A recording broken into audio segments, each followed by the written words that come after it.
sehari tidak. Tak cukup dia puasa Nabi Daud, dia puasa-puasa sunnah lainnya. Istrinya nutup aurat dengan sempurna, pakai niqab, pakai cadar, pakai purda, pakai manset, pakai kos kaki. Suaminya 5 waktu ke masjid tak tertinggal takbiratul ula. Anak-anaknya di pondok pesantren hafiz dan hafizah. Tiap pagi berinfak, tak pernah menggunjing orang. Quran terjaga, aurat terjaga, tahajud terjaga, 5 waktu terjaga, duha terjaga, Quran terjaga, puasa terjaga. Sempurna satu keluarga nih amalnya. Tapi sudah 8 tahun dia tak tengok ayah ibunya. Sudah bertahun-tahun dia tak nyapa kedua orang tuanya. Sudah bertahun-tahun dia tak berhubungan baik dengan ayah ibunya. Sudah berminggu-minggu dia berkelahi dengan ayah ibunya. Sudah berhari-hari dia bermusuhan dengan kedua orang tuanya. Maka anak seperti ini, seluruh amal yang mereka kerjakan tertolak di sisi Allah Subhanahu wa taala, tidak akan diterima Allah.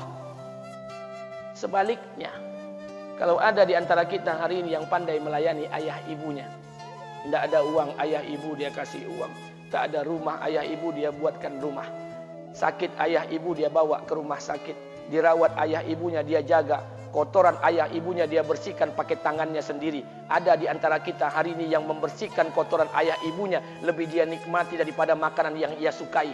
Begitu luar biasanya dia melayani ayah ibunya. Tapi dia tinggalkan solat, dia injak-injak perintah Allah, dia tinggalkan perintah Allah dengan mutlak. Maka kebaikan satu orang anak ini kepada ayah ibunya seluruhnya tidak diterima Allah Subhanahu wa taala. Atau jangan-jangan inilah yang menjadi penyebab amal kita tak diterima Allah. Atau jangan-jangan inilah yang menjadi penyebab amal kita tertolak di sisi Allah. Kita solat juga, kita sujud juga, kita puasa juga, kita ngaji juga, kita dengarkan ceramah juga. Maka oleh karena itu, Pak, Bu, ayah kita tuh tinggal di kampung, ayah ibu tinggal di kampung sana. Terkadang ayah ibu kita tak sekolah, SD, SMP, SMA tak tamat. Dia sekolahkan kita SD, SMP, SMA, S1, S2, S3 dengan harapan hidup kita lebih baik daripada keadaan dia sekarang. Tapi apa yang membuat kita jarang untuk menjenguk mereka? Saya ingin sampaikan buat kita bersama. Ayah ibu kita tak tahu kita ni eselon 1, eselon 2, Pak. Ayah ibu kita tak tahu pangkat PNS kita 3A, 3B, 3C, 3D, 4A, 4B, 4C, 4D. Ayah ibu kita tak tahu kita ni public figure. Ayah ibu kita tak tahu dan tak mau tahu. Yang dia tahu kita ni anaknya. Ayah ibu kita tak tahu kita punya sawit berapa. Ayah ibu kita tak butuh mobil kita. Dia tak butuh rumah kita. Tapi yang dia butuhkan kita. Apa yang membuat kita jarang untuk menjenguk mereka? Tahun 2016 di Masjid Damai Langgeng, saya diundang ceramah di sana. Habis pulang ceramah, saya baca WA SMS. Ada seorang ustadz Pekanbaru kirimkan WA dengan saya.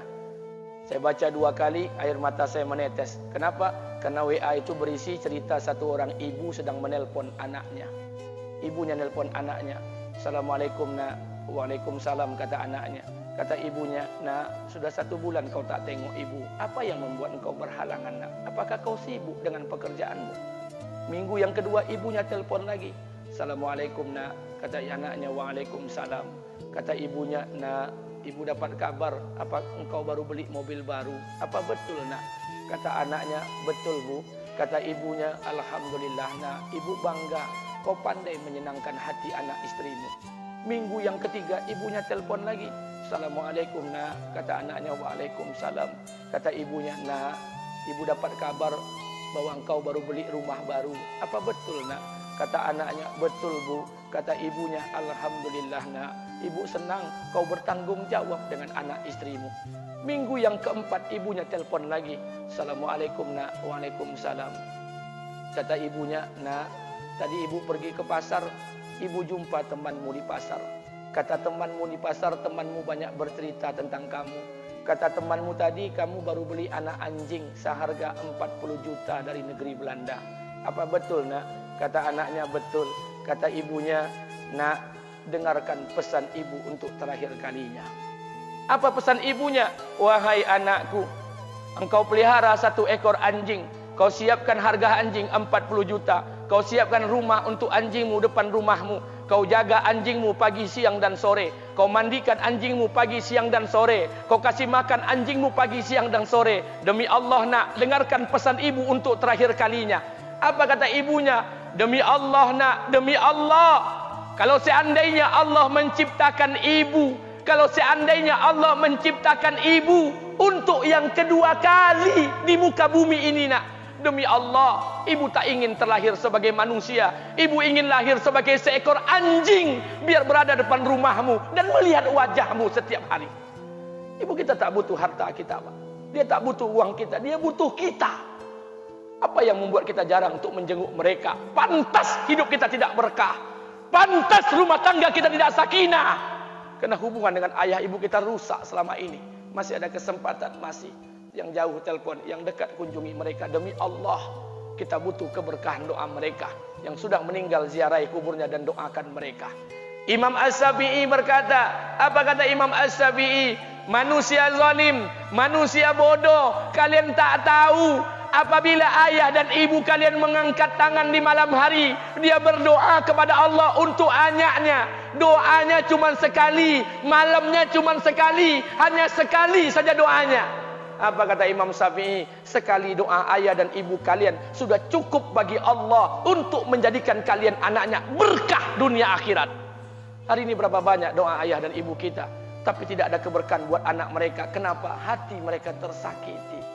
Maka pulang, Pak, cari mak bapak kita.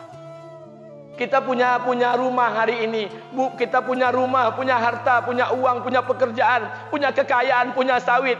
Kita jadi orang hari ini jadi pegawai bukan kena sarjana kita, Pak. Kita jadi orang hari ini bukan kena otak kita. Kita jadi orang hari ini bukan kena kepintaran kita. Kita jadi orang hari ini jangan-jangan kena keberkahan doa ayah dan ibu kita yang tak pandai tulis baca di kampung sana.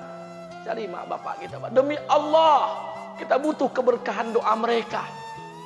Apa guna di kehidupan dunia sementara Allah tidak ridho dengan kehidupan kita? Pantas amal kita tertolak di sisi Allah. Maka pulang ke rumah cari mak dan bapak kita yang masih hidup, duduk bersama mereka. Kalau seandainya kita tak bisa membahagiakan mereka, jangan pernah menyusahkan mereka. Kalau seandainya kita tak bisa membuat mereka tertawa, jangan pernah membuat mereka menangis. Demi Allah, kita hanya punya satu ayah kandung. Kita hanya punya satu ibu kandung. Tidak akan ada ayah kandung yang kedua. Tidak akan ada ibu kandung yang kedua. Harta kita cuma satu. Ayah kita cuma satu. Ibu kita cuma satu. Tidak akan ada ayah kandung yang kedua. Tidak akan ada ibu kandung yang kedua. Pangkat jabatan bisa dicari. Harta bisa diraih. Kesempatan membahagiakan ayah dan ibu kita hanya sekali di kehidupan dunia ini, Pak. Pulanglah.